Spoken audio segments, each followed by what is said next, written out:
Hello दोस्तों, भूत junction में आपका स्वागत है। जो कहानी आज मैं आपके सामने पेश करना चाहता हूँ वो मेरे एक मित्र ने मुझे सुनाई है। शायद आपको अच्छी लगे, तो चलिए बिना किसी देर के शुरू करते हैं।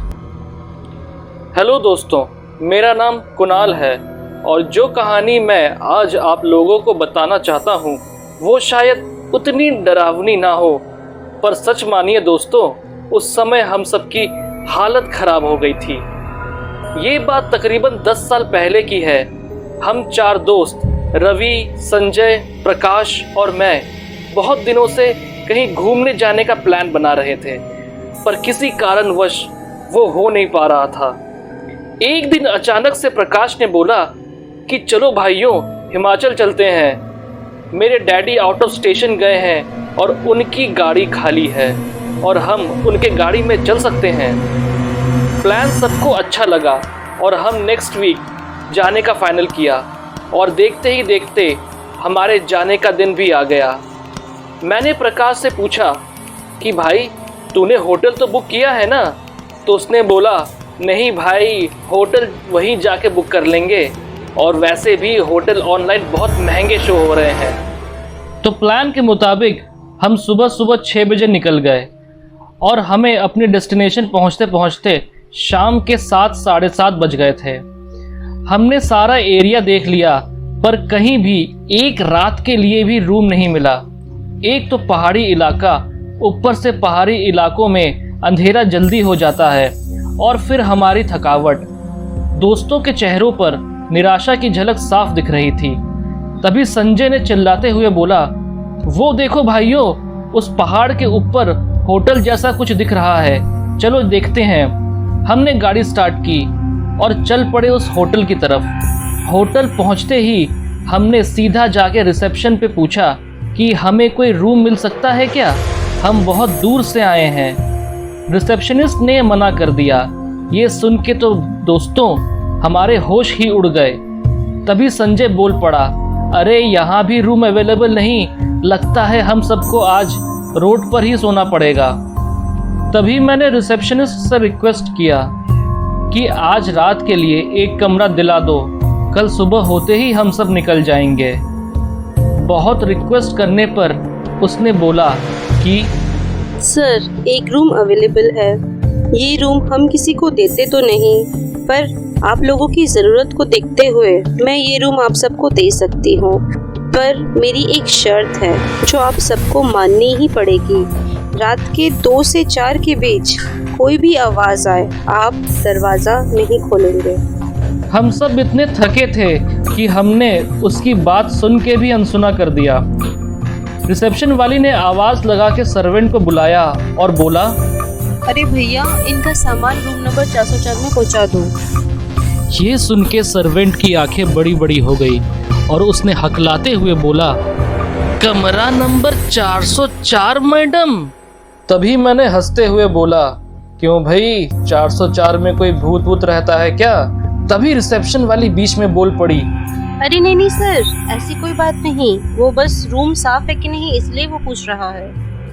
तभी मैंने बोला, ठीक है जल्दी करो, हम सब बहुत थके हुए हैं और हमें बस सोना है। फिर हम सब रूम नंबर 404 में पहुंच गए और सामान भी आ गया। पर मैंने एक चीज़ पे गौर किया कि चौथे फ्लोर पे 4 ही कमरे थे, जिसमें से बाकी 3 कमरों में ताला लगा हुआ था। फिर मैंने सर्वेंट से पूछा कि भाई, तुम्हारी रिसेप्शन वाली तो बोल रही थी कि होटल में कोई भी कमरे नहीं हैं, पर यहाँ तो 3 कमरों पे ताला पड़ा हुआ है। तो सर्वेंट बोला, अरे साहब, ये कमरे तो स्टोर रूम है और इनमें सब कबाड़ का सामान पड़ा हुआ है। मैंने कहा ठीक है और अपनी जेब से 100 रुपए का नोट निकालकर उसके हाथ में रख दिए।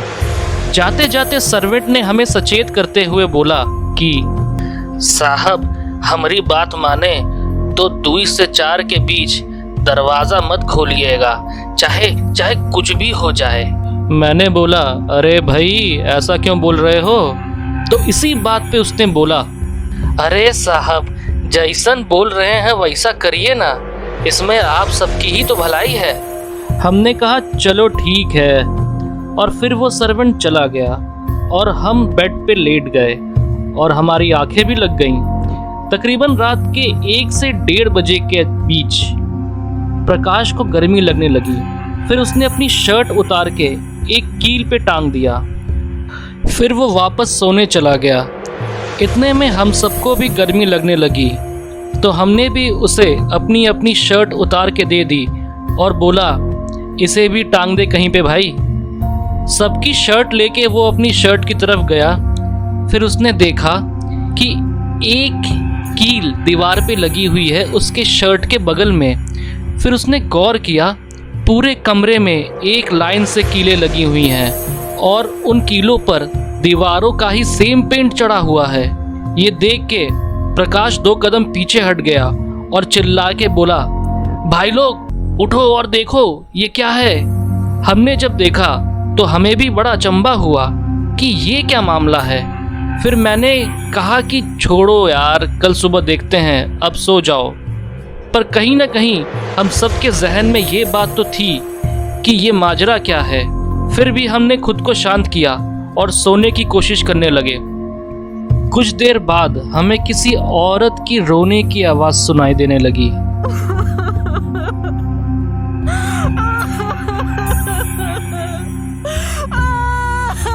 हम सब तुरंत उठ के बैठ गए और संजय ने डरते हुए हमसे पूछा, भाई इतनी रात को कौन रो रहा है।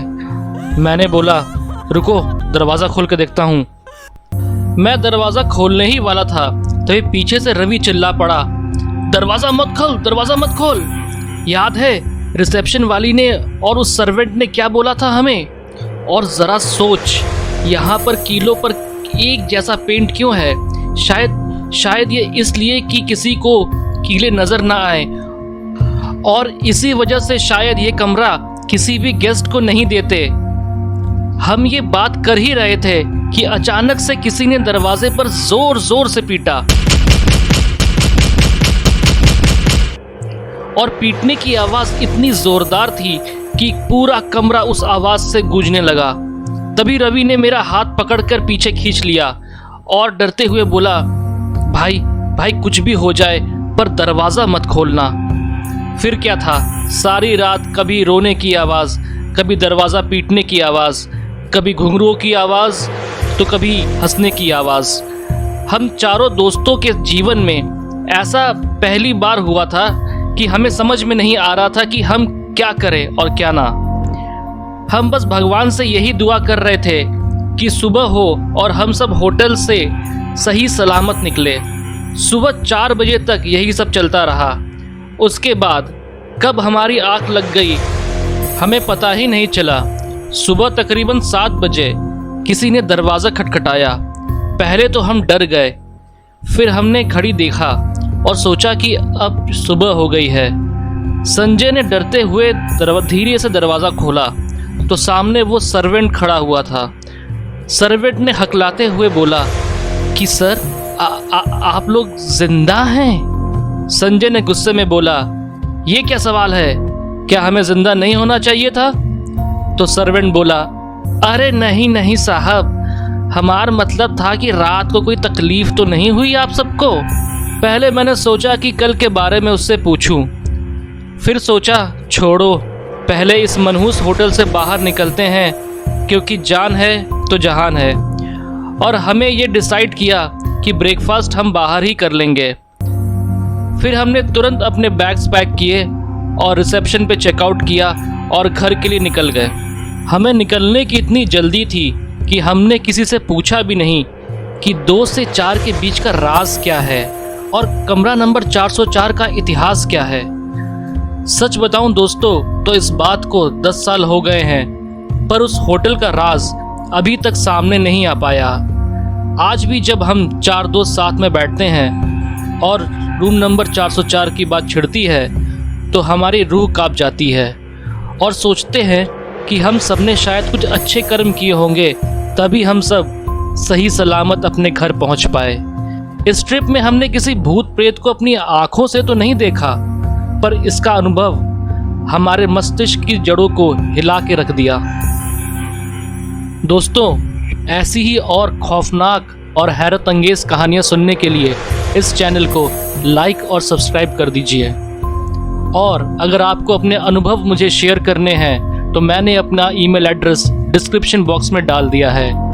तो अगर किसी के साथ कोई भी घटना घटी हो तो मुझे ज़रूर शेयर करें, मैं इसे बाकी लोगों तक पहुंचाऊंगा।